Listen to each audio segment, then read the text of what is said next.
وَمَا لَنَا أَلَّا نَتَوَكَّلَ عَلَى اللَّهِ وَقَدْ هَدَانَا سُبُلَنَا وَلَنَصْبِرَنَّ عَلَى مَا آذَيْتُمُونَا وَعَلَى اللَّهِ فَلْيَتَوَكَّلِ الْمُتَوَكِّلُونَ.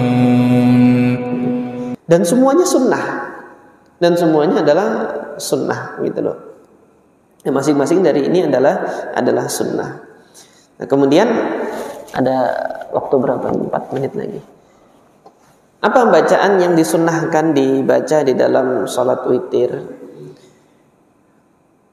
Semua ya, hukum dasarnya bacaan yang dibaca di sholat malam, baik itu di bulan Ramadan maupun di luar bulan Ramadan, itu dasar hukumnya adalah kalam Allah di dalam surah Al-Muzammil, di dalam surah Al-Muzammil ayat yang paling terakhir. Karena itu perintah sholat malam di dalam Al-Quran ada di situ. Allah tegaskan kan di ayat yang pertama itu, ya ayyuhal muzammil qumil laila illa qalila. Di awal surah, wahai orang yang berselimut, bangunlah malam untuk sholat. Ini aturan sholat malam dalam Al-Quran itu ada di situ. Apa yang dibaca? Nah, silahkan nanti antum lihat ayat yang terakhir. Ketika Allah menegaskan di situ, faqra'u ma tayassara minal Qur'an. Baca yang mudah bagi kalian dari Al-Quran. Yang wajibnya kan rukunnya Al-Fatihah. Setelah itu mau pilih surah yang antum senangi, silahkan. Baik itu nanti di witir maupun bukan witir, mana yang mudah bagi antum, yang hafalannya itu lancar, gak pelintat-pelintut. Kalau nanti masih kurang lancar, ini kurang mutkin Ustaz gitu kan, ya nanti dimutkinkan dulu baru nanti dibaca di dalam sholat, silahkan. Yang seperti itu. Nah, hanya saja di sini ada beberapa riwayat hadis dari Nabi SAW ini di dalam Sunan Abu Daud. Di antaranya adalah di dalam Sunan Abu Daud rahimahullah. Iya, dan ini di Ashabus Sunan, dalam Sunan At-Tirmidzi juga ada, dan sanadnya itu sama, yang menyebutkan apa yang dibaca oleh Nabi SAW ketika salat witir. Diriwayatkan dari Ubay ibn Ka'ab radhiyallahu anhu. Beliau menyatakan, apakah Rasulullah sallallahu alaihi wasallam yutiru bisabbihisma rabbikal a'la, dan hadisnya sahih. Rasulullah berwitir dengan surah Sabbihisma rabbikal a'la.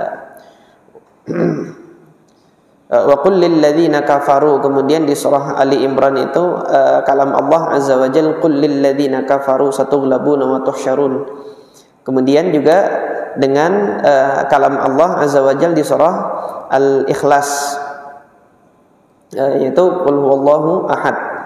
Nah, ini beberapa riwayat. Kemudian dari Ibunda Aisyah radhiyallahu anha, Ibunda Aisyah juga menyatakan Nabi SAW ketika salat witir itu bagaimana? Kana yutiru Rasulullah sallallahu alaihi wasallam.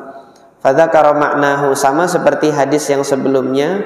Qala wa fi tsalitsati, nah di rakaat yang ketiga Rasulullah membaca qul huwallahu ahad wal muawwidhataini, membaca qul huwallahu ahad dan 2 surah muawwidhatain, qul a'udzu birabbil falaq dan qul a'udzu birabbin nas.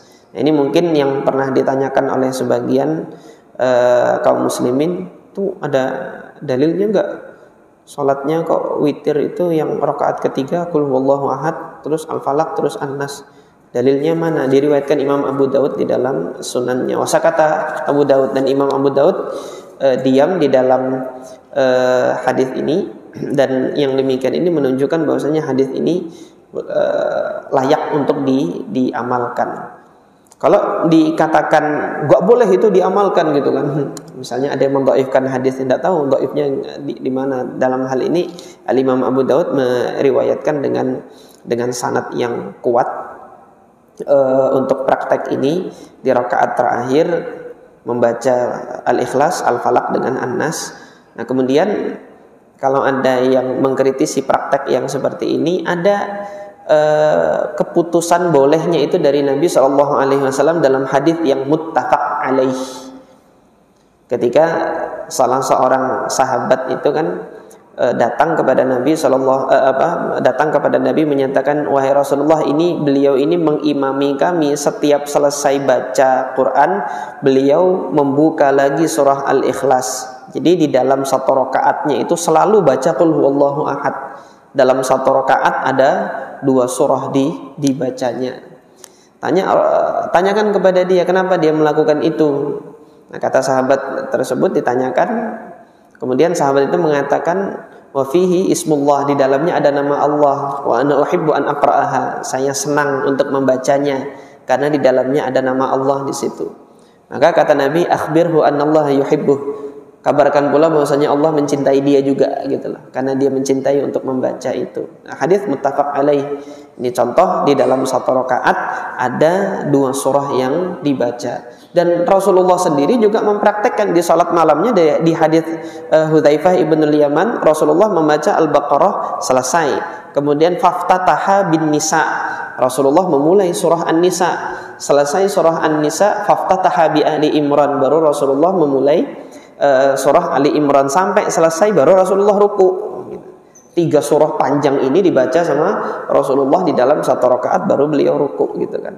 Nah, Hudzaifah yang di belakang ketika bermakmum, aku sangkakan sampai 200 nih ruku nih Rasulullah nih, sampai ayat yang 200 nih ruku. Tapi kok malah dilanjut ke An-Nisa gitu kan. Sudah menjelang An-Nisa mau selesai, aku sangka ini beliau akan ruku ini. Oh enggak, lanjut lagi Ali Imran gitu. Ini yang menunjukkan bahwasanya di dalam satu rakaat boleh membaca lebih dari 1 surah. Allah Ta'ala a'lam. Ini yang mudah-mudahan bisa kita pelajari dalam kesempatan malam hari ini. Ini enggak apa-apakah ajannya, siapa nih ajannya?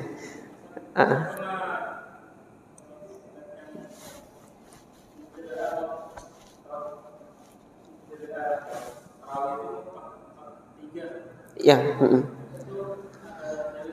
yang 443 itu zahir dari hadis Aisyah radhiyallahu anha, di riwayat Imam Al-Bukhari di dalam sahihnya. Ibunda Aisyah memang menyebutnya 4 gitu loh kan. Fa shalla Rasulullah sallallahu alaihi wasallam arba'an, kemudian salat arba'an lagi. Nah, tetapi Ibunda Aisyah tidak menyebutkan apakah 4 ini dengan 2 kali salam atau tidak. Mayoritas ulama mentafsirkan 4 rakaat ini dengan 2 kali salam. Tetapi nanti bagi teman-teman yang melaksanakan 4 ini tanpa 2 kali salam, artinya dengan 1 kali salam, hal tersebut juga tidak mengapa gitu loh. Tidak menjadikan sholat itu batal dan tidak menjadikan praktek tersebut sebagai praktek yang menyelisihi sunnah, karena ada hadisnya gitu loh. Ibunda Aisyah yang mengabarkan demikian. Hanya saja Ibunda Aisyah tidak mengabarkan detail apakah 4 ini 2 salam atau 4 ini dengan 1 kali salam. Jadi itu saja. Nah, ini yang berkenaan dengan 443. Hemat saya yang di sini, bagi teman-teman yang melaksanakan 443 silahkan saja gitu kan. Perkaranya ini masih perkara yang luas untuk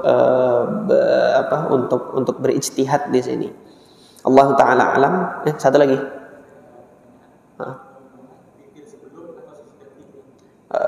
Kalau ditanyakan afdol mana, witir sebelum atau sesudah tidur, jawaban saya dua-duanya afdol.